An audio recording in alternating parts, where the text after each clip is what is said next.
Hello everyone, कैसे हैं आप सभी लोग। होप सो आप लोग बहुत बढ़िया होंगे। स्वागत है आप सभी स्टूडेंट का ज्ञान सागर क्लासेस में। ज्ञान सागर क्लासेस एक एक्सक्लूसिव इंस्टीट्यूट है जहां पर आपको फाउंडेशन से लेकर के प्लेसमेंट तक की तैयारी देखने को मिलती है। यहां पर CMA foundation, CMA intermediate, CMA final के साथ साथ इंडिया का नंबर 1 कैंपस प्लेसमेंट प्रोग्राम भी देखने को मिलता है।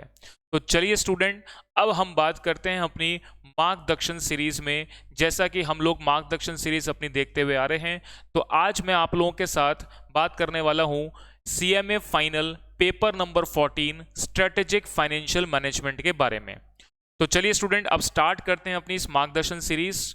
और मैं इसके मार्गदर्शन सीरीज के थ्रू आपको अपनी एसएफएम की तैयारी को अच्छा कैसे बनाया जाए, किस तरीके के प्रायोरिटी पर आपको अपने चैप्टर्स को पढ़ना चाहिए, कौन पे किस चीज़ पर आपको ज़्यादा फोकस करना है, क्या सारी चीज़ें आपकी रहना चाहिए, इन सारी बातों का डिस्कशन, डिटेल डिस्कशन मैं इस मार्गदर्शन सीरीज में करने वाला हूँ।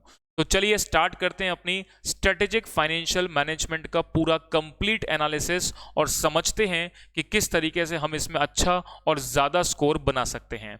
तो चलिए स्टूडेंट, अब मैं बात कर रहा हूं अपने strategic financial management paper number 14 CMA final के बारे में। तो सबसे पहले तो मैं बात करता हूं इसमें कवरेज मार्क्स के पॉइंट ऑफ व्यू से कौन कौन से टॉपिक्स पे कितनी रखी गई है, और इसके अलावा इनकी जो डिटेल एनालिसिस है वो तो मैं आपको बताऊंगा ही, लेकिन मैं कुछ स्मार्ट अप्रोच भी बेटा आपको बताऊंगा कि किस तरीके से अगर आप प्रिपेयर करते हैं तो ज़्यादा स्कोर कर सकते हैं। देखिए, अगर मैं एग्जाम के पेपर पैटर्न की बात करूं तो हमारे पास 2 नंबर के एमसीक्यू क्वेश्चंस आते हैं और 10 एमसीक्यूज जो है 20 मार्क्स कैरी करते हैं। बचे 80 मार्क्स, तो 16 मार्क्स का एक सेक्शन आता है और 7 पार्ट में से आपको 5 पार्ट अटेम्प्ट करने होते हैं। हर एक पार्ट जो है वो 16 मार्क्स कैरी करता है, तो 16 5 80 मार्क्स आपके कवर हो गए। और जो 2 ऑप्शंस आते हैं छोड़ने के, तो कुल मिलाकर के 132 मार्क्स का आपका पेपर है, जिसमें से 100 मार्क्स आपको अटेम्प्ट करने हैं। तो 32 मार्क्स आपके ऑप्शन में छोड़ने के भी रहते हैं। तो अब स्मार्ट अप्रोच पढ़ने की क्या रहनी चाहिए, तैयारी एग्जाम टाइम पर जब आप करके जाते हैं तब क्या रहनी चाहिए, और अगर थ्योरी और प्रैक्टिकल के अंदर बात करें तो इसमें कौन सी कवरेज आपको रखनी है, उसके बारे में मैं अभी बात करूंगा। तो चलिए, सबसे पहले हम बात करते हैं अपने सेक्शन ए पर। सेक्शन ए जो है हमारा वो है इन्वेस्टमेंट डिसीजन के रिगार्डिंग, जिसके अंदर आपको एक चैप्टर तो मिलेगा कैपिटल बजटिंग का, एक रिस्क एनालिसिस का, और दूसरा मिलेगा आपको लीजिंग डिसीजन और सिक्योरिटाइजेशन का। तो सबसे पहले तो मैं बात करता हूं अपने इन्वेस्टमेंट डिसीजन की। देखिए, इन्वेस्टमेंट डिसीजन ये चैप्टर जो है वो कैपिटल बजटिंग का चैप्टर है, 10 मार्क्स की कवरेज रखता है। अब इस चैप्टर के अंदर इंपॉर्टेंट पार्ट में अगर मैं बात करता हूं तो इसमें रिप्लेसमेंट के सवाल, एनपीवी और पीआई के कंपैरेटिव सवाल पूछे जाते हैं। अभी इसके बारे में डिटेल एनालिसिस करेंगे, पहले एक बार देख लेते हैं कि क्या क्या कवरेज इसकी है। इसके बाद risky proposal for investment decision, जिसमें डिसीजन ट्री, स्टैंडर्ड डेविएशन की कैलकुलेशन, एक्सपेक्टेड कैश फ्लोज की कैलकुलेशन, मोंटे कार्लो सिमुलेशन, इस तरीके के टॉपिक्स आपको देखने को मिलते हैं। इसके बाद नेक्स्ट चैप्टर है आपका लीजिंग डिसीजन, और लीजिंग डिसीजन और ये इन्वेस्टमेंट डिसीजन दोनों मिलाकर के 10 मार्क्स कैरी हो रहे हैं, और अकेला सिक्योरिटाइजेशन का जो चैप्टर है वो 5 मार्क्स कैरी कर रहा है। मैं बता दूं, ये पूरा चैप्टर आपका थ्योरी पार्ट है, और थ्योरी पार्ट ये एक क्वेश्चन कंफर्म इसका पूछा जाएगा। इसके बाद अपने सेक्शन बी में security analysis and portfolio management में जो हमारा एक पोर्शन है वो तो है पोर्टफोलियो मैनेजमेंट का, और एक सेक्शन जो है वो है इक्विटी बॉन्ड का और म्यूचुअल फंड्स का। तो यानी पोर्टफोलियो का जितना मार्क्स कवर है उतना ही मार्क्स आपका इक्वल टू म्यूचुअल फंड्स और बॉन्ड वैल्यूएशन का है। मैं आपको बता दूं बेटा, म्यूचुअल फंड्स और बॉन्ड वैल्यूएशन को कवर करने में बहुत कम समय लगता है, और ये इक्वल टू पोर्टफोलियो के मार्क्स आपके कैरी कर रहे हैं। अभी इसमें स्मार्ट अप्रोच की बात करेंगे बेटा, कैसे आपको तैयारी करनी है। पहले एक बार देख लेते हैं कंटेंट अपना क्या क्या है। फाइनेंशियल रिस्क मैनेजमेंट में अगर मैं बात करूं तो ये डेरिवेटिव का आपका कंप्लीट चैप्टर है, जिसमें आप 4 चैप्टर्स बेसिकली देखते हैं। Future and forward, options, swap and swaptions का chapter, and forward rate agreement calculate करना। तो ये डेरिवेटिव चैप्टर के अंदर अपन डिटेल बात करेंगे। सबसे ज्यादा मार्क्स जो कैरी करता है वो आपका 20% डेरिवेटिव कवर करता है। इसके बाद अगर मैं बात करूं तो इंटरनेशनल फाइनेंशियल मैनेजमेंट में फाइनेंस, इंटरनेशनल फाइनेंस यानी फॉरेन एक्सचेंज का चैप्टर है, जिसमें बेसिक फॉरेन एक्सचेंज मार्केट के बारे में और उससे रिलेटेड रिस्क मैनेजमेंट के बारे में बात की जा रही है। तो बेसिक जो अपना फॉरेन एक्सचेंज है उससे रिलेटेड थ्योरी या बेसिक क्वेश्चन आपके 5 मार्क्स में देखने को मिलेंगे और 10 मार्क्स के अंदर आपको बड़े क्वेश्चन जिसमें रिस्क मैनेजमेंट से रिलेटेड क्वेश्चन देखने को मिलेंगे। और एक चैप्टर नया इंट्रोड्यूस किया गया है सिलेबस में, डिजिटल फाइनेंस, जो कि कंप्लीटली थ्योरी कवर करता है। तो 5 मार्क्स की आपके लिए कंप्लीट थ्योरी पार्ट को पूछा जाएगा। तो इसमें बेटा एक तो थ्योरी पार्ट आपका हो गया, ये जो इक्विटी एंड बॉन्ड वैल्यूएशन में थ्योरी पार्ट पूछा जाएगा, और एक थ्योरी पार्ट आपका हो गया यहाँ पर डिजिटल फाइनेंस के रूप में। तो बेटा अगर आप थ्योरी पार्ट को अगर आप कंसीडर करते हैं तो 5 नंबर का डिजिटल फाइनेंस है, 5 नंबर का जो बेसिक इक्विटी और बॉन्ड के बारे में थ्योरी है, और 5 नंबर का सिक्योरिटाइजेशन है। तो 15 मार्क्स की थ्योरी के पॉइंट ऑफ व्यू से मैं आपको बता दूं ये कवरेज है, बाकी 85% अपनी प्रैक्टिकल अप्रोच पे आधारित है। अब हम इस चैप्टर्स को लेकर के डिटेल डिस्कशन करते हैं बेटा कि हमारी अप्रोच इनको पढ़ने की कैसे रहनी चाहिए, क्या सारी बातें रहनी चाहिए, इसके बारे में अपन बातचीत करते हैं। तो चलिए शुरुआत करते हैं अपने सबसे पहले सेक्शन ए से। देखिएगा, देखिए स्टूडेंट, सबसे पहले मैं बात करता हूं सेक्शन ए में अपना चैप्टर है पहला इन्वेस्टमेंट डिसीजन। इन्वेस्टमेंट डिसीजन में हमारे पास 4 मॉड्यूल हमको पढ़ने हैं। पहला मॉड्यूल है वो है investment decision project planning and control के रिगार्डिंग। बेटा इस सेक्शन में से 10 मार्क्स की कवरेज आपको है, और 10 मार्क्स में किस तरीके से क्वेश्चन पूछेंगे मैं आपको बता देता हूं। एक सवाल तो है सबसे इंपॉर्टेंट रिप्लेसमेंट डिसीजन। आपने कैपिटल बजटिंग का चैप्टर पढ़ा, कोई एग्जिस्टिंग मशीन को हटा करके जब आप नई मशीन लेकर के आते हैं तो जो डिफरेंशियल कैश फ्लोज हैं या इंक्रीमेंटल कैश फ्लोज हैं, इनकी कैलकुलेशंस को लेकर के जो क्वेश्चंस बनते हैं वो रिप्लेसमेंट के क्वेश्चन बड़े क्वेश्चन के रूप में पूछे जाते हैं। तो सबसे पहली प्रायोरिटी आपकी हो गई रिप्लेसमेंट से रिलेटेड क्वेश्चंस को करने की। सेकंड प्रायोरिटी की बात करते हैं बेटा। तो पहली प्रायोरिटी मैंने यहां पर आपको बात करी किसके रिगार्डिंग है, रिप्लेसमेंट से जुड़े हुए क्वेश्चन जो आपको बनाने हैं इंक्रीमेंटल अप्रोच के आधारित पर, वो सबसे पहली प्रायोरिटी है। सेकंड प्रायोरिटी मैं आपको बात करता हूं। सेकंड प्रायोरिटी जो है वो है एनपीवी एंड पीआई। बेटा नेट प्रेजेंट वैल्यू और प्रॉफिटेबिलिटी इंडेक्स मेथड के थ्रू कैश फ्लोज की कैलकुलेशन तो आप कर ही लेते हैं, बट डिसीजन मेकिंग पर्पस के लिए ये दोनों कैसे रिलेवेंट हैं और कैसे डिसीजन करनी है, तो इनका कंपैरेटिव एनालिसिस आपको आना चाहिए और इससे रिलेटेड क्वेश्चंस आपको जरूर देखने को मिल सकता है। दूसरा इंपॉर्टेंट पार्ट के बाद तीसरे पार्ट की मैं बात करता हूं तो वो है एनपीवी एंड आईआरआर के बीच में कंपैरिजन, यानी तीसरे पार्ट में इंटरनल रेट ऑफ रिटर्न से रिलेटेड क्वेश्चंस भी आपको देखने को मिलेगा। तो इसमें मैंने आपको 3 प्रायोरिटी बताई हैं। सबसे पहले रिप्लेसमेंट के क्वेश्चंस आपको सही तरीके से बनने चाहिए, एनपीवी और पीआई से रिलेटेड कंपैरेटिव एनालिसिस और इंडिविजुअल क्वेश्चंस भी आपसे बनने चाहिए, और तीसरा प्रायोरिटी मैंने बताया इंटरनल रेट ऑफ रिटर्न के क्वेश्चंस आपसे बनने चाहिए। तो ये जो चीजें मैंने बताई हैं ये इंपॉर्टेंट हैं, ये आपको ध्यान से पढ़ना है और समझना है। चलिए इसके बाद हम बात करते हैं मॉड्यूल नंबर 2, जो कि है evaluation of risky proposal for investment decision. अब जो भी आपने capital budgeting long term decision अपने बिजनेस को लेकर के लिया है, उससे रिलेटेड अराइज होने वाले रिस्क का एनालिसिस या इवैल्यूएशन कैसे किया जाएगा वो इस चैप्टर से हम पढ़ते हैं। तो बेटा इसमें अगर मैं बात करता हूं तो सबसे इंपॉर्टेंट पार्ट में आता है अपना decision tree analysis. Decision tree analysis का जो क्वेश्चन है वो बहुत इंपॉर्टेंट है, एग्जाम के अंदर आपको जरूर से देखने को मिलता है। तो बेटा इसको तो आपको सबसे पहली प्रायोरिटी पे कवर करना है। इसके बाद मैं बात करूं तो सर्टेनिटी इक्विवेलेंट अप्रोच के आधार पर कुछ क्वेश्चंस बनते हैं। उसके बाद अगर मैं बात करूं तो एक्सपेक्टेड एनपीवी या स्टैंडर्ड डेविएशन ऑफ एनपीवी के क्वेश्चंस आपको ध्यान से देखने हैं। ये प्रायोरिटी बता रहा हूं बेटा मैं, पहले ये हो गई सर्टेनिटी इक्विवेलेंट अप्रोच के रिगार्डिंग क्वेश्चंस हो गए, एक्सपेक्टेड एनपीवी या स्टैंडर्ड डेविएशन ऑफ एनपीवी के क्वेश्चंस हो गए। इसके बाद अगर मैं बात करूं तो मोंटे कार्लो सिमुलेशन आपने अपने ऑपरेशन मैनेजमेंट में या स्ट्रेटेजिक कॉस्ट मैनेजमेंट में भी पढ़ा हुआ है, तो सिमुलेशन से रिलेटेड क्वेश्चंस जो हैं वो भी आपको देखने को मिल सकते हैं। तो ये मैंने प्रायोरिटी बेसिस पर आपको बताया, चैप्टर में से क्या रिलेवेंट है उसको आपको देखना है। इसके बाद अब मैं बात करूं तो लीजिंग डिसीजन के चैप्टर में लीजिंग का क्वेश्चन बेटा अगर आता है तो बड़ा क्वेश्चन बनेगा, छोटा इसमें से नहीं बन सकता। बड़े क्वेश्चन में अगर मैं बात करूं तो लेसी का पॉइंट ऑफ व्यू होता है, एक लेसर का पॉइंट ऑफ व्यू होता है। तो लेसी के पॉइंट ऑफ व्यू से किसी भी ऑप्शन पर जाना यानी असेट को परचेस करने के दो ऑप्शन होते हैं, या तो बाइंग ऑप्शन बाइंग के थ्रू जाएगा या लीजिंग ऑप्शन के थ्रू जाएगा।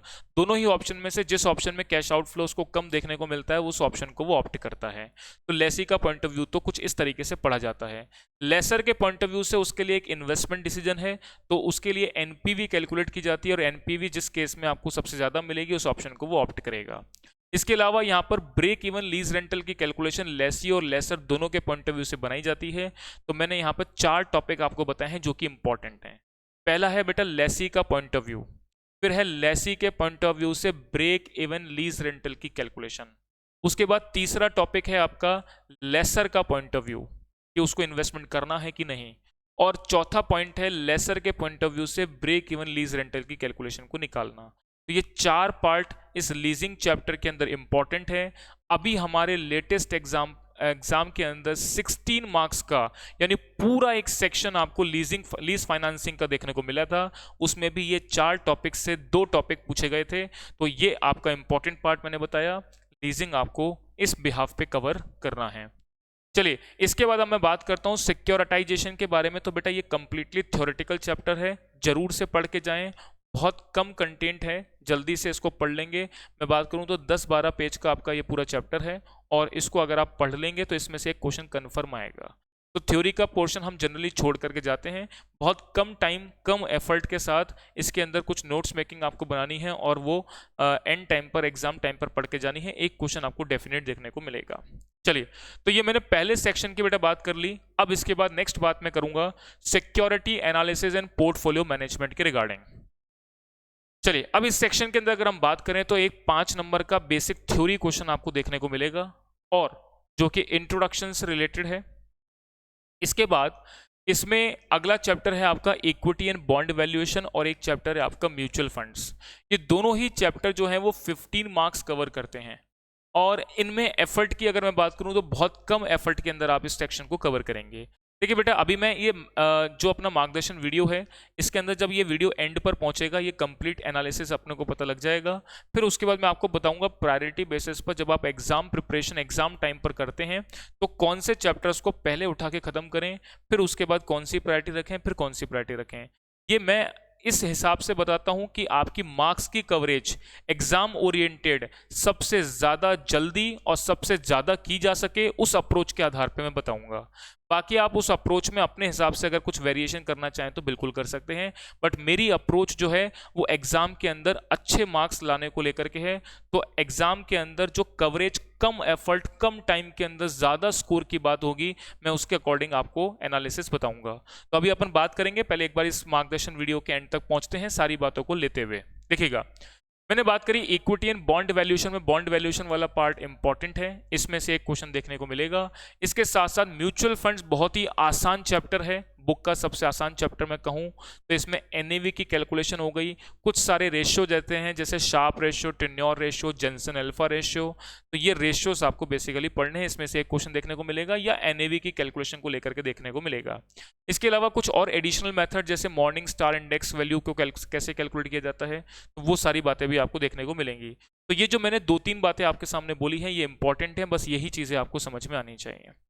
तो इनमें से एक क्वेश्चन मैंने बताया एनएवी के रिगार्डिंग बनेगा, एक क्वेश्चन रेशियोज के रिगार्डिंग बनेगा। तो बेसिकली ये 2 पार्ट आपको इंपॉर्टेंट पॉइंट ऑफ व्यू से कंप्लीट करने हैं। फिर मैंने एमएसआई मॉर्निंग स्टार इंडेक्स की वैल्यू को कैलकुलेट करना बताया, ये इंपॉर्टेंट है, इसको भी आपको देखना है। इसके बाद अगर मैं बात करूं तो नेक्स्ट अपना बहुत बड़ा चैप्टर आता है जो है पोर्टफोलियो मैनेजमेंट का। तो बेटा पोर्टफोलियो मैनेजमेंट भी उतना ही कवर कर रहा है जितना mutual funds and bond valuation cover कर रहा है, लेकिन म्यूचुअल फंड और बॉन्ड वैल्यूएशन में बहुत कम एफर्ट है और कवरेज लगभग उतनी है जितनी पोर्टफोलियो मैनेजमेंट में है। पोर्टफोलियो मैनेजमेंट भी आपका जो पूरा चैप्टर है ये आपका 15% मार्क्स को कवर करेगा। इसमें अगर मैं बात करूं तो पोर्टफोलियो मैनेजमेंट में बहुत सारी कैलकुलेशंस जिसमें आप मॉडर्न पोर्टफोलियो थ्योरी देखते हैं और कैपिटल मार्केट थ्योरी देखते हैं। इसके अलावा बहुत सारी कैरेक्टरिस्टिक्स लाइन हो गई, इक्वेशंस हो गई। तो बहुत बड़ा चैप्टर है, इसमें सारी चीज़ों की कवरेज और ये पोर्टफोलियो का जो अगर सेक्शन की मैं बात करूं तो क्वेश्चन एग्जाम के अंदर बेटा आसान क्वेश्चन बनता है, यानी कि पूरा जो चैप्टर है आपका फॉर्मूला बेस्ड चैप्टर है। फॉर्मूले को पढ़ करके क्वेश्चंस को देख करके आप इसकी कवरेज कर सकते हैं अगर आपने ढंग से पहले पढ़ाई कर रखी है। मेरा कहने का सिंपल मीनिंग, पोर्टफोलियो के अंदर एफर्ट कम लगता है अदर बड़े चैप्टर के कंपेयर में अगर मैं मानूं तो। पूरा फॉर्मूला बेस्ड चैप्टर है, चैप्टर हालांकि बहुत लेंदी है तो आपको पढ़ के जरूर जाना है। और एग्जाम के अंदर सबसे पहले जो आप अटेम्प्ट करते हैं क्वेश्चन वो पोर्टफोलियो मैनेजमेंट का ही करते हैं, क्योंकि ये क्वेश्चन देखते ही सीधे आपको ये समझ में आता है कि इसको कैसे सॉल्व करना है और आंसर कैसे निकालना है। तो पोर्टफोलियो मैनेजमेंट में आसान कैटेगरी में मानता हूं, तो इसको आपको अटेम्प्ट अकॉर्डिंगली करना है, पूरा पढ़ करके जाना है।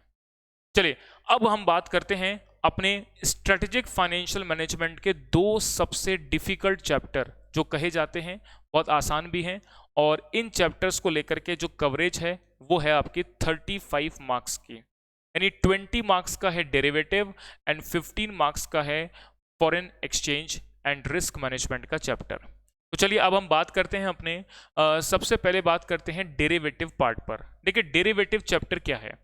डेरिवेटिव में बेसिकली 4 चैप्टर अपने पढ़ने हैं, फ्यूचर एंड फॉरवर्ड का, ऑप्शंस का, फॉरवर्ड रेट एग्रीमेंट एंड स्वैप्शंस की कैलकुलेशन। देखिए अगर मैं इसमें प्रायोरिटी डिसाइड करूं तो सबसे पहले आपको कवर करना है फॉरवर्ड रेट एग्रीमेंट। बहुत कम समय में बिल्कुल आसान टॉपिक है, कवर कर लेंगे। इसके बाद लेकिन एग्जाम के पॉइंट ऑफ व्यू से प्रायोरिटी की बात करूं तो ये लेस इंपॉर्टेंट है, एग्जाम में देखने को कम मिलता है, और मिलता है तो कम मार्क्स का मिलता है। अच्छा, इसके बाद सेकंड प्रायोरिटी हमारी आती है वो है स्वैप एंड स्वैप्शंस की। तो स्वैप वाले क्वेश्चन जो हैं वो आसान हैं, बहुत कम टाइम में ये भी सॉल्व हो जाते हैं, और इसकी एग्जाम के अंदर प्रायोरिटी कंपेयर टू FRA ज़्यादा रहती है, और अगर क्वेश्चन आएगा तो एक बड़ा क्वेश्चन 8 नंबर का अप्रॉक्स बनता ही बनता है। इसके अलावा अगर मैं बात करूं तो इसके बाद अपना नेक्स्ट प्रायोरिटी आता है, दोनों को मैं इक्वल प्रायोरिटी रखता हूं, future and forward and options का क्वेश्चन आपको कंफर्म डेफिनेट एक क्वेश्चन तो देखने को मिलता ही मिलता है। तो ऑप्शंस और फ्यूचर एंड फॉरवर्ड ये दोनों इंपॉर्टेंट पार्ट हैं, इन दोनों को बहुत अच्छे से करके जाना, क्योंकि क्वेश्चन आपको मिलेगा ही मिलेगा, मैं आपको कंफर्म कर देता हूं 100% क्वेश्चन आपको देखने को मिलेगा। तो ये आपका पूरा डेरिवेटिव पार्ट जो है वो 20 मार्क्स की कवरेज रख रहा है। 20 मार्क्स में अगर मैं 8 मार्क्स के हिसाब से क्वेश्चन को पकड़ता हूं तो 3 क्वेश्चन 24 मार्क्स, क्योंकि जरूरी नहीं है बेटा 20 बोला है तो 20 के आए हैं, क्योंकि 132 मार्क्स का पेपर आ रहा है, तो जो 32 मार्क्स की एक्स्ट्रा वेटेज है वो जैसे सबसे हाईएस्ट वेटेज डेरिवेटिव की है, तो 132 मार्क्स में जो 32 एक्स्ट्रा मार्क्स हैं उसमें भी कवरेज जो है वो डेरिवेटिव को लेकर के थोड़ी ज़्यादा रहेगी। तो मैं इसमें 24 या 30 मार्क्स की पेपर की बात करूं तो वो भी आपको देखने को मिल सकता है, यानी 3 क्वेश्चन की बात करें तो 3 क्वेश्चन 8-8 नंबर के बड़े ही क्वेश्चन इसमें से देखने को मिलेंगे। कॉम्प्लिकेटेड चैप्टर है, लेंदी चैप्टर है, और आपको इस पर फोकस ज़्यादा करना होगा, ज़्यादा टाइम कंज्यूम होगा, उस पॉइंट ऑफ व्यू से भी टाइम कंज्यूमिंग चैप्टर भी बेटा ये है। तो मार्क्स भी इसके सबसे ज़्यादा हैं, इसमें टाइम भी ज़्यादा लगेगा, एफर्ट भी ज़्यादा लगेंगे, ये चैप्टर आपका बहुत इंपॉर्टेंट चैप्टर है। इसके बाद अगर मैं बात करता हूं तो जैसा कि मैंने अभी बात करी आपके सामने, future and forward, options, swap and forward rate agreement, FRA, इससे रिलेटेड क्वेश्चंस आपको देखने को मिलते हैं। ये 4 चीज़ें इंपॉर्टेंट हैं। तो इसमें मैंने बताया सबसे फर्स्ट प्रायोरिटी पर इन दोनों को कवर करना है, सेकंड प्रायोरिटी पर स्वैप लेना है, और थर्ड प्रायोरिटी पर आपको FRA को करना है। चलिए इसके बाद हम बात करते हैं इंटरनेशनल फाइनेंस, जो कि फॉरेन एक्सचेंज से रिलेटेड बातें हैं। फॉरेन एक्सचेंज जो है वो भी मैंने बताया बहुत इंपॉर्टेंट टॉपिक्स हैं। 15 मार्क्स की कवरेज आपकी ये भी रखता है। 5% में मैं थ्योरी बोल सकता हूँ या छोटे क्वेश्चन बोल सकता हूँ, 10 मार्क्स का एक बड़ा क्वेश्चन बनेगा। तो 2 क्वेश्चन भी बन सकते हैं, 8 नंबर 4 नंबर के क्वेश्चन इस प्रकार के कॉम्बिनेशन बन सकते हैं। फॉरेन एक्सचेंज आपका इंपॉर्टेंट है, बहुत बड़ा चैप्टर है ये भी, और इसमें भी जो हम बात करें रिस्क मैनेजमेंट के रिगार्डिंग, जो हेजिंग प्रोसेस है, वो हेजिंग प्रोसेस में कैंसिलेशन कॉन्ट्रैक्ट कैसे होते हैं, कॉन्ट्रैक्ट का एक्सटेंशन कैसे होता है, इसके अलावा मनी मार्केट हेज कैसे होता है। तो हेजिंग स्ट्रेटेजीज जो हैं वो थोड़ा कॉम्प्लिकेटेड हैं, उसको आपको बहुत अच्छी तरीके से देखना है, टाइम कंज्यूमिंग चैप्टर है, तो बहुत ध्यान से इस चैप्टर को पढ़ना है। ये चैप्टर आपका जो है इम्पॉर्टेंट है, एग्जाम में आता ही आता है, और इसमें टाइम कंज्यूमिंग भी ज़्यादा लगता है। चलिए इसके बाद अगर मैं बात करता हूँ तो डिजिटल फाइनेंस जो है वो नया एडिशन है, थ्योरेटिकल है, इसको आप पढ़ के समझ सकते हैं। कुछ इन्फॉर्मेशन ऐसी भी है जो आप मन से भी लिख सकते हैं, क्योंकि हमारे को जनरल बातें तो पता ही हैं, लेकिन बेटा ये चैप्टर पढ़ना जरूर है। ऐसा नहीं कि ये डिजिटल फाइनेंस से मन से लिख देंगे, लेकिन कई सारी चीजें हैं जो इसमें पढ़ करके पता लगेंगी, तो जरूर से आप इसको देख करके जाएं, क्योंकि एक क्वेश्चन तो डेफिनेट मिलेगा। इस प्रकार से बेटा अपना ये जो कवरेज है वो कंप्लीट हो जाता है। अब मैं आपके सामने बात करता हूं कि अपनी स्मार्ट अप्रोच क्या रहनी चाहिए। स्मार्ट अप्रोच का मतलब ये है बेटा कि जब आपका एफएम का पेपर है और आपके पास एक दिन का समय है जिसके अंदर आपको कंप्लीट कोर्स की कवरेज करनी है, तो प्रायोरिटी आपकी क्या रहनी चाहिए ताकि आप मैक्सिमम मार्क्स को स्कोर कर सको। तो उसमें मैं आपको बात करता हूं कि सबसे पहले उन चैप्टर्स को पढ़ो जिनमें कम टाइम और ज़्यादा स्कोर लगने वाला है। जैसे मैंने बात करी, सबसे पहले आप mutual funds and bond valuation को कवर कर लें, ये आपका 15 मार्क्स कवर करेगा। इसके बाद नेक्स्ट प्रायोरिटी आप रखेंगे पोर्टफोलियो मैनेजमेंट की, 15 मार्क्स ये कवर करेगा, उससे कम टाइम लगेगा। सबसे ज़्यादा टाइम, सबसे कम टाइम म्यूचुअल फंड्स में लगेगा, फिर उससे जल्दी जो है उससे थोड़ा सा लेट अगर मैं बात करूं तो आप पोर्टफोलियो मैनेजमेंट को कवर करेंगे। तो आपके पढ़ने की स्ट्रेटेजी में सबसे पहले आना चाहिए म्यूचुअल फंड्स। म्यूचुअल फंड्स को आप बहुत जल्दी कवर करेंगे। इसके बाद आपका सेकंड प्रायोरिटी आना चाहिए पोर्टफोलियो मैनेजमेंट। पोर्टफोलियो मैनेजमेंट को मैं जल्दी कवर करने के लिए इसलिए बता रहा हूं क्योंकि बड़ा चैप्टर भी बोला है मैंने, ये पूरा फॉर्मूला बेस्ड चैप्टर है। फॉर्मूले आपको याद हैं, कैसे पुट करना है, वर्किंग आपके पास बना है, जल्दी से आप सॉल्व कर सकते हैं, तो इनकी कवरेज आप जरूर लेकर के चलें। तो मैंने बोला ये आपका टोटल 30% मार्क्स को स्कोर कर लिया। अब बात करते हैं हमारे कैपिटल बजटिंग की। इसके बाद आपको अपना चैप्टर लेना है capital budgeting and risky investments का, रिस्की इन्वेस्टमेंट्स एनालिसिस का। तो ये चैप्टर जो है वो भी आपका जो है 20% मार्क्स को कवर करेगा। और इसमें अगर मैं एक बात और करता हूँ लीज फाइनेंसिंग की, तो लीज फाइनेंसिंग जो है वो भी इसी में कवर है और टोटल में 25 मार्क्स की कवरेज बोल सकता हूँ। इसको मैं कितनी बोल सकता हूँ, 25 मार्क्स की कवरेज। यानी कि प्रायोरिटी बेसिस पर आपको म्यूचुअल फंड, पोर्टफोलियो, फिर कैपिटल बजटिंग, फिर रिस्क इन्वेस्टमेंट और फिर लीज फाइनेंसिंग, यानी लगभग आपने 55 मार्क्स का कवरेज आपने यहाँ से लिया। और अगर मैं इसमें थ्योरी सेक्शन को कवर करता हूं तो थ्योरी सेक्शन में डिजिटल फाइनेंस और एक थ्योरी का चैप्टर आपका सिक्योरिटाइजेशन है, उसको मैं कवर करता हूं तो 10% मार्क्स आप उन दोनों में कवर कर लेते हैं। तो 30, 25, 55 और 10, 65% आपने कवर कर लिया। बेटा 65% यानी 65% पेपर आपने जो है ये कम एफर्ट कम टाइम में कवर होने वाला है। इसके बाद जो दो बड़े चैप्टर हैं उसमें बेटा टाइम एफर्ट सबसे ज्यादा लगेंगे। यानी मैं बात करूं 5वीं प्रायोरिटी पर डेरिवेटिव और फॉरेक्स में से सबसे पहले आप कवर करेंगे बेटा फॉरेक्स, क्योंकि फॉरेन एक्सचेंज कवर करने के बाद ही आपको ऑप्शंस और फ्यूचर एंड फॉरवर्ड से रिलेटेड इंफॉर्मेशन समझ में आएंगी। तो फॉरेन एक्सचेंज आपको उसके बाद कवर करना है। फॉरेन एक्सचेंज को कवर करेंगे तो इसमें बेसिक थ्योरी पढ़ने के बाद जो अपनी हेजिंग स्ट्रेटेजीज हैं उसमें cancellation, extension, money market hedge और जो आर्बिट्रेज प्राइसिंग थ्योरी है, इन कंसेप्ट को अगर आप पढ़ लेते हैं तो लगभग फॉरेन एक्सचेंज आपका कवर हो जाता है। तो ये जरूर से आपको देखना है। उसके बाद अगर मैं बात करता हूं तो फिर आपको आना है डेरिवेटिव पर, और डेरिवेटिव में आपको सबसे पहले बात करते हैं कम टाइम और मार्क्स की कवरेज। तो सबसे पहले आप इसमें कर लें स्वैप एंड स्वैप्शन, बहुत कम टाइम में, और अगर सवाल बनेगा तो बड़ा बनेगा, कंफर्म क्वेश्चन आप सॉल्व कर पाएंगे। इसके बाद मैं बात करूं तो फिर आपको कवर करना है बेटा future and forward. Future and forward में भी फॉर्मूलाज हैं और आप इसके थ्रू इसको जल्दी कवर कर सकते हैं। फिर आपको लेना है ऑप्शंस और फिर उसके बाद आपको लेना है एफआरए। देखिए मैं अगर बात करूं तो एफआरए कम टाइम कंज्यूमिंग है, कम टाइम में हो जाएगा, बट एफआरए एग्जाम के पॉइंट ऑफ व्यू से लेस इंपॉर्टेंट है, इसीलिए आपको इस प्रकार की सीक्वेंस वाइज आपको अपनी कवरेज रखनी है। और अगर एक दिन के एग्जाम की बात करें तो प्रिपरेशन पहले से रहनी चाहिए, केवल आपको उस दिन अपने जो कॉपीज़ हैं, जो नोट मेकिंग आपने कर रखी है, उसको गो थ्रू करने का टाइम होता है, इतना सफिशिएंट टाइम नहीं होता कि हम प्रैक्टिस बना सकें। तो प्रैक्टिस आपको अभी बनानी है, बट जो एग्जाम टाइम की प्रिपरेशन स्ट्रैटेजी है वो इस प्रकार से रहनी चाहिए। या अभी भी अगर आप रिवीजन भी कर रहे हैं तो रिवीजन के टाइम पर भी आप ये स्ट्रैटेजी को फॉलो कर सकते हैं। लेकिन एक बात मैं बता दूं कि ये जो chapter mutual fund, portfolio management है, ये आसान चैप्टर्स हैं। इसको आप अगर आप अभी थोड़ी कम प्रायोरिटी देकर के पहले डेरिवेटिव फॉरेक्स को दे दें तो ज़्यादा बेटर है, क्योंकि अभी टाइम ज़्यादा चाहिए। तो इसके हिसाब से आप इसको कवर करें, अभी इसको बढ़िया करके चलें। एग्जाम टाइमिंग के अंदर आपको जब एग्जाम देने जा रहे हैं तब मैं बता दूं इस तरीके से अगर आप पढ़ेंगे तो ज़्यादा बेनिफिट में रहेंगे। ये 10% में मैंने आपको बताया था कि इसमें दो पार्ट कवर हैं, एक तो डिजिटल फाइनेंस का और एक मैंने बताया सिक्योरिटाइजेशन का।